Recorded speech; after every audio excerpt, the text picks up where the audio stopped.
in our history as our Independence Day. Well, it happened. The United Kingdom voted to leave the European Union, a move that has left part of the country celebrating and part of it, well, in disbelief. But as fears begin to set in about the UK's future, we gotta ask, who won after Brexit? Let's start with who didn't really win. The UK on the political front, for starters, is currently in total chaos. Prime Minister David Cameron immediately announced his resignation after the results came out. The British people have made a very clear decision to take a different path. And as such, I think the country requires fresh leadership to take it in this direction. That's the same David Cameron who in 2013 promised a referendum vote in order to appease members of his own Conservative Party. So David Cameron, not a winner. Then there's the leader of the opposition, Jeremy Corbyn. Members of Corbyn's Labour Party voted 172 to 40 against him in a no-confidence motion, accusing him of not doing enough to convince voters to remain in the EU. But Corbyn has said he will not step down. So Corbyn and Labour, also not winners. Is it time to resign? Is it time to resign? Are you going to resign? What about the next Prime Minister? Cameron says that he won't be the one to begin the process of withdrawal from the EU by invoking Article 50 of the Lisbon Treaty. He'll be leaving that privilege to his successor. So clearly the next Prime Minister won't be a winner because they'll have to deal with the financial and economic fallout of leaving the EU. Then there's Scotland, which voted overwhelmingly to remain with the EU. Scottish politicians now say they want their own referendum on independence from the UK.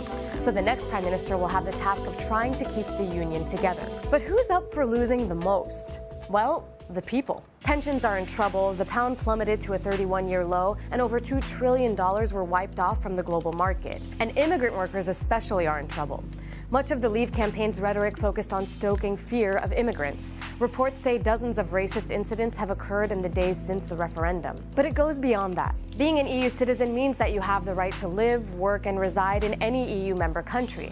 But for nearly 3 million EU migrants currently in the UK, they may have technically lost their right to do so. Now, there have to be some winners, right? Well, this guy, Nigel Farage, has been all smiles, as well as a lot of Brits who seem to think voting Leave means that all immigrants need to get out. Don't chat when you're not even from How old are you? How old are you?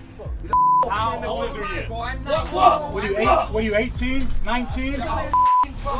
So, sure, many Brits think they've taken back their country, but how good is that when the country is barely holding on? Don't chat when you're not even from How old are you? Don't chat when you're not even from How old are you? How old are you? How old are you?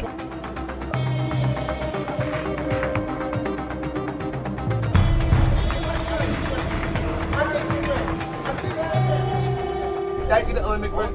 Get back to Africa.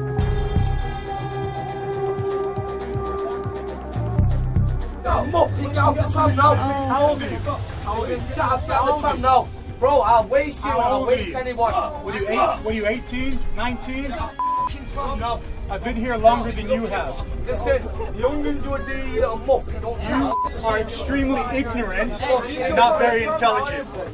Hey, you jump off the tram now, bro, and I'll take you on the tram now. How old are you, 16? What are you, 16? Get off the tram now. Get off the tram now.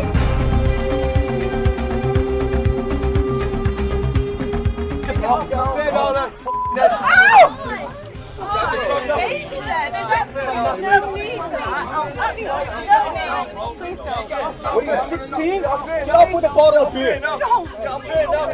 7 years in the military. I would have. Disgusting! Disgusting! You're a disgrace! You're a disgrace! Absolute disgrace!